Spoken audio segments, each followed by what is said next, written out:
Bah besar yang berlaku di beberapa negeri di Malaysia amat luar biasa dan membimbangkan. Ribuan orang awam dipindahkan di PPS dan kerugian yang sangat banyak melibatkan banyak aset tidak dapat digunakan semula. Tak kurang juga ramai yang hilang nyawa.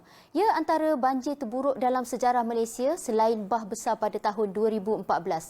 Dan kejadian banjir ini juga tidak diduga berlaku di kawasan Lembah Kelang dan Shah Alam, di mana kedua-dua kawasan tersebut jarang mengalami masalah banjir besar sehingga paras air naik sehingga ke paras bumbung rumah. Banyak faktor terjadinya banjir besar ini, namun bagaimana usaha kita dalam mengambil langkah terbaik untuk mengatasi isu banjir ini? Bersediakah kita berubah ke arah perancangan pembangunan yang mesra alam? Hari ini kita bersama penulis artikel di Tinta Minda bernama dan juga seorang pensyarah kanan Fakulti Teknologi Kejuruteraan Awam Universiti Malaysia Perlis Dr. Zulkarnain Hassan bagi membincangkan mengenai topik banjir dan pembangunan mesra alam. Assalamualaikum Doktor. Waalaikumsalam warahmatullahi. Selamat tahun baru Doktor. Selamat tahun baru juga Zura. Okey, baik Doktor. Sebagai permulaannya Doktor apakah antara faktor-faktor utama berlakunya kejadian banjir terutamanya di kawasan bandaraya Doktor? Okey, terima kasih Zura dan bernama atas sudi menjemput saya ke program ini. Okey, di kawasan bandaraya, jenis banjir yang biasa berlaku adalah jenis banjir kilat. Kawasan bandaraya biasanya mempunyai sistem saliran yang baik di mana air tidak bertakung dan akan mengalir terus ke kawasan sungai dan seterusnya mengalir ke laut. Banjir kilat boleh berlaku apabila saliran tersumbat akibat pembuangan sampah sarap oleh orang awam ke kawasan longkang. Di samping itu, saliran tidak diselenggara dengan baik. Misalnya, longkang yang tidak dibersihkan secara berjadual boleh menyebabkan kejadian banjir kilat berlaku. Bagi banjir yang berlaku baru-baru ini di kawasan bandaraya di Lembah Kelang, Shah Alam dan Kuala Lumpur, banjir tersebut bukanlah banjir kilat yang biasa berlaku di kawasan bandaraya. Banjir tersebut adalah banjir besar akibat menerima taburan hujan yang luar biasa akibat fenomena lengkukan tropika. Kebiasaannya, angin monsun timur laut yang membawa hujan lebat hanya turun di kawasan pesisiran pantai timur seperti Kelantan, Terengganu dan Pahang, manakala pesisiran pantai barat menerima taburan hujan yang kurang pada waktu ini. Namun, fenomena lengkukan tropika ini menyebabkan hujan yang sangat lebat berlaku di kawasan Lembah Kelang akibat pergerakan angin monsun yang melalui banjaran Titiwangsa ke kawasan yang bertekanan rendah di Selat Melaka. Untuk pengetahuan, hujan yang dibawa oleh angin timur monsun akan dihalang atau lemah apabila melalui banjaran Titiwangsa. Selain itu, banjir besar yang berlaku baru-baru ini diburukkan lagi dengan fenomena air pasang besar yang berlaku di kawasan pesisir barat semenanjung Malaysia. Baik Doktor, antara salah satu punca banjir di setengah kawasan ialah disebabkan oleh fenomena kepala air. Mungkin Doktor boleh terangkan kepada kita apakah itu fenomena kepala air dan bagaimanakah ianya terjadi Doktor? Okey, fenomena kepala air boleh disebabkan pelbagai punca dan faktor. Faktor hujan, tanah runtuh, pembangunan hutan dan pembalakan yang tidak terkawal dan pelbagai lagi faktor terjadinya kepala air ini. Jika dilihat apa yang berlaku di Gunung Jerai dan baru-baru ini, kepala air di kawasan Bentong, sama faktor seperti banjir besar yang berlaku di Lembah Kelang yang disebabkan taburan hujan yang lebat luar biasa di kawasan kejadian. Sebelum kejadian kepala air di Gunung Jerai, kawasan di utara sebenarnya mengalami hujan yang berterusan. Ini menyebabkan kawasan hutan yang menjadi span dan menyerap air hujan menjadi tepu dan tidak mampu lagi untuk menyerap hujan yang masih turun. Dengan taburan hujan yang amat tinggi pada hari kejadian, ianya menyebabkan pembentukan kepala air di puncak Gunung Jerai dan seterusnya turun ke kawasan kaki gunung dengan membawa arus air yang sangat deras dan membawa sisa debris terdiri daripada tanah tanih, batu batan dan pokok-pokok. Jika kita masih ingat kawasan di kaki Gunung Jerai iaitu Taman Rekreasi Titi Hayun yang telah dilandai kepala air penuh dengan pokok-pokok balak sama seperti yang berlaku di kawasan Bentong baru-baru ini. Ianya bukan disebabkan pembalakan di sekitar Gunung Jerai kerana disebabkan kawasan Gunung Jerai itu merupakan hutan simpan, kekal dan sebarang pembalakan komersial tidak dibenarkan. Ianya sebenarnya kejadian semula jadi yang disebabkan taburan hujan yang amat-amat tinggi akibat ketidaktentuan iklim yang berlaku. Okey doktor, bagaimana penarahan kawasan hutan boleh mempengaruhi sesuatu kawasan itu untuk dilanda banjir?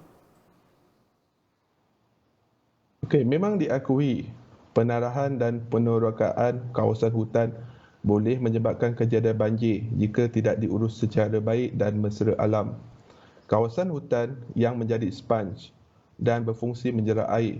Bayangkan jika hutan digondolkan, air hujan tidak dapat diserap lagi dan akan terus menjadi air larian yang boleh menyebabkan terjadinya banjir di kawasan hilir. Bukan pembangunan itu tidak boleh dilakukan, Zura. Namun, penting satu mekanisme atau fasiliti yang menggantikan kawasan hutan dengan membangunkan pembangunan mesra alam yang dapat mengganti fungsi hutan itu. Seafdalnya, lebih baik kita mengekalkan kawasan hutan dengan keadaan seadanya kerana hutan banyak kebaikan dan boleh dijadikan kawasan tadahan air yang berterusan kepada masyarakat.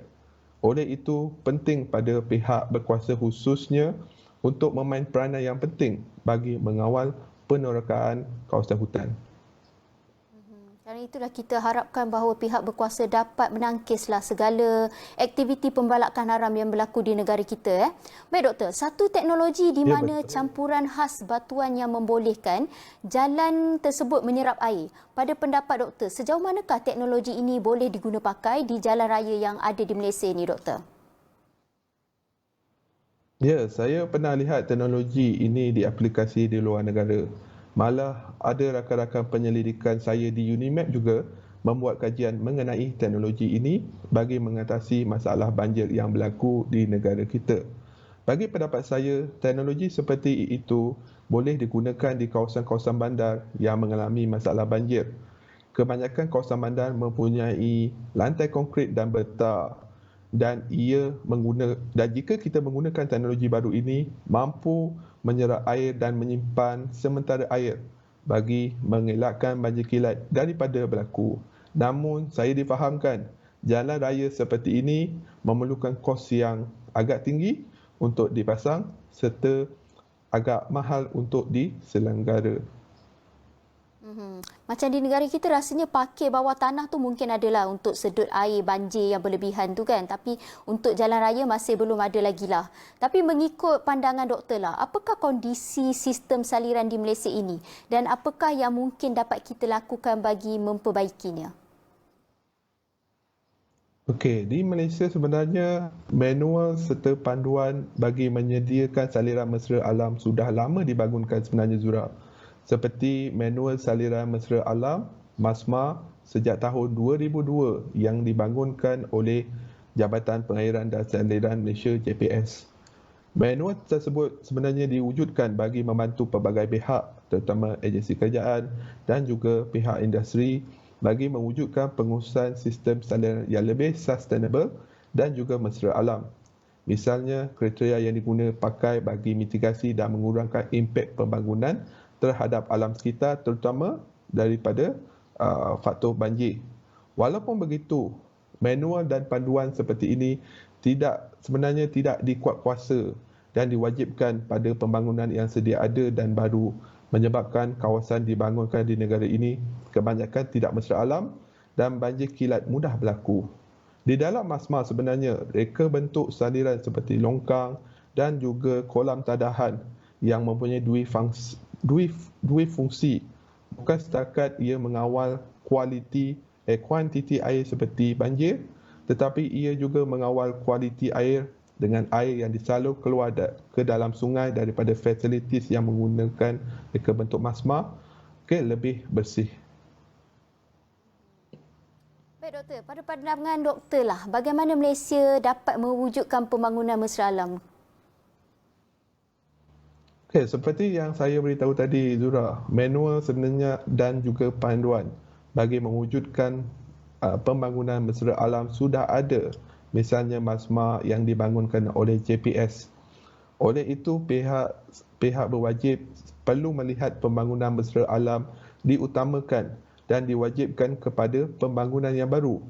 Saya sebenarnya amat tertarik dengan pembangunan Putrajaya yang mengaplikasi pembangunan mesra alam dengan baik. Di samping itu, pihak swasta perlu berganding bahu dengan mendukung usaha pihak kerajaan bagi menjayakan pembangunan mesra alam.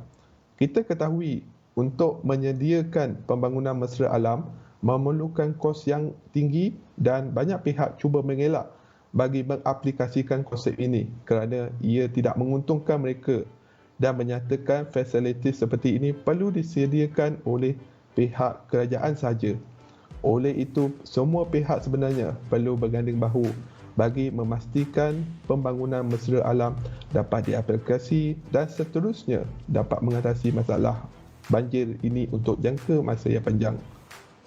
Ya, betul tu doktor. Saya setuju dengan doktor ya. Semua pihak perlu berganding bahu dalam mengelakkan banjir ini. Baik doktor, kita pun tahu terowong Smart Plus antara terowong yang membantu untuk mengelakkan banjir. Jadi sejauh manakah fungsi terowong Smart Plus dalam mengurangkan impak banjir di Malaysia ketika ini? Okey, baik Zura. Terowong Smart ataupun dikenali Stormwater Management and Road Tunnel mempunyai dua fungsi. Satu untuk laluan trafik dan kedua untuk lencongan air. Terowong ini sebenarnya diiktiraf sebagai terowong yang terbaik di dunia dan mampu mengurangkan kesan banjir di Kuala Lumpur. Pada kejadian banjir besar yang baru-baru ini berlaku, Ketua Setiausaha Kementerian Alam Sekitar dan Air Kasar iaitu Datuk Seri Insinyur Dr. Zainul Ujang menyatakan sebanyak 5 juta padu air berjaya dilencongkan oleh terowong Smart. Bayangkan 5 juta padu air tidak dilencongkan, Kuala Lumpur akan tenggelam dan kesan banjir akan menjadi lebih teruk kepada bandaraya Kuala Lumpur. Untuk pengetahuan Zura, di Perlis juga mempunyai projek lencongan banjir yang dikenali projek lencongan barat.